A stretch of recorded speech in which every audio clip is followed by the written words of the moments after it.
कहना चाहता हूं, इस बार का विधानसभा चुनाव बड़ा रोचक था। मैं वास्तव में आश्चर्य करता था कि अगर एक बार का दावा 2014 का जो आपने किया था, मैं सुनता था उसको, मैं इसी सदन में बैठा था और संयोग से उस समय मुझे उस राजनीति में पहली बार मैं विधानसभा में आया था और उस समय आया था जब समाजवादी पार्टी की लहर थी, उस सीट से आया था जिसके आपको बड़े गुणगान दिखाई दे रहे हैं। उसकी मैं जानता हूं क्या स्थिति है, लेकिन आप भरोसा रखिए आपको 25 साल तक केशव प्रसाद सत्ता में आने नहीं देगा।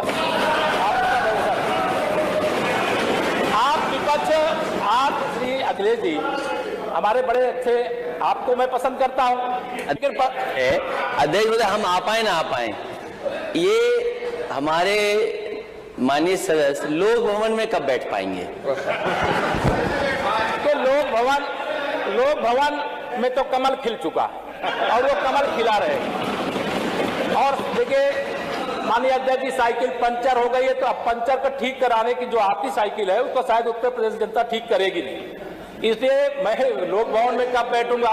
लोक भवन में हम लोग, ये पीडब्ल्यूडी मिनिस्टर रहे, ये भूल गए इनके जिले की मुख्यालय की सड़क किसने बनाई? आपने बनाई?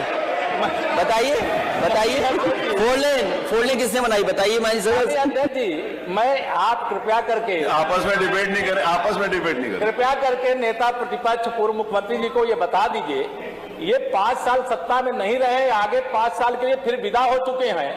2027 में चुनाव आएगा, मैं तो यह मानता हूं कि फिर कमल खिलेगा, फिर आपका अभी कोई भविष्य इस समय नहीं है, लेकिन सड़क किसने बनाई है, एक्सप्रेस किसने बनाया है, मेट्रो किसने बनाई है?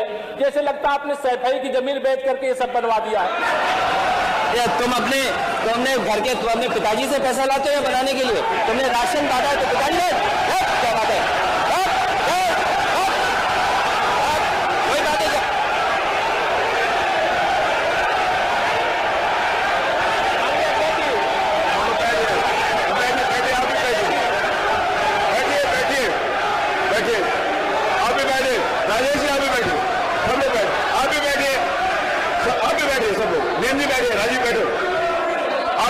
अध्यक्ष जी,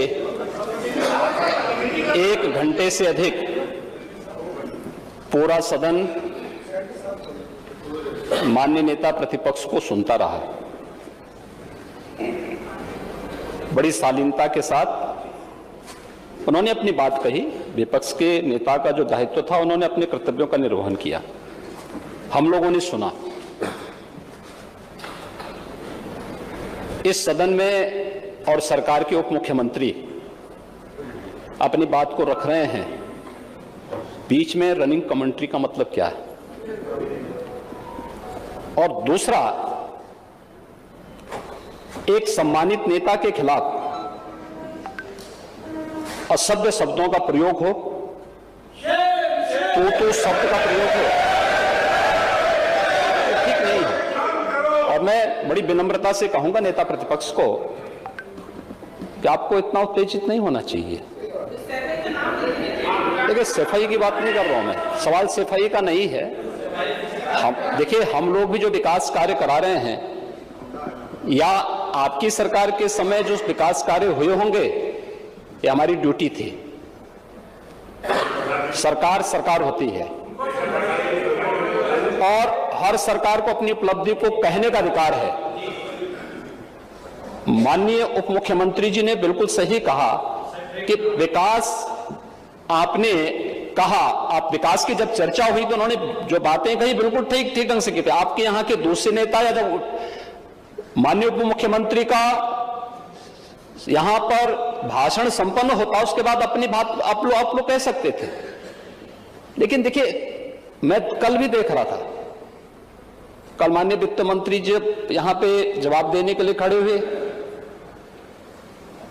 उन पर जिस तरीके की भाषा का प्रयोग उस समय किया गया, आज फिर हम देख रहे हैं। देखिए, लोकतंत्र में हर सदस्य को सदन में अपनी बात रखने का पूरा अधिकार है, और अगर आप कहेंगे तो कैसे इस बात की अपेक्षा रखते हैं कि इस पार से उसका जवाब नहीं मिलेगा?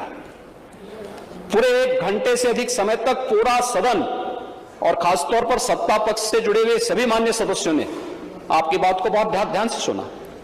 देखिए, सहमत होना ना होना अपना विषय है, नहीं, सवाल दूसरा नहीं।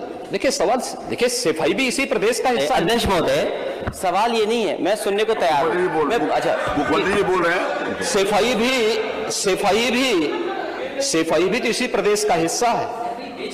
नहीं सफाई, देखिए भाषा आप उसको बाद में बोल सकते हैं।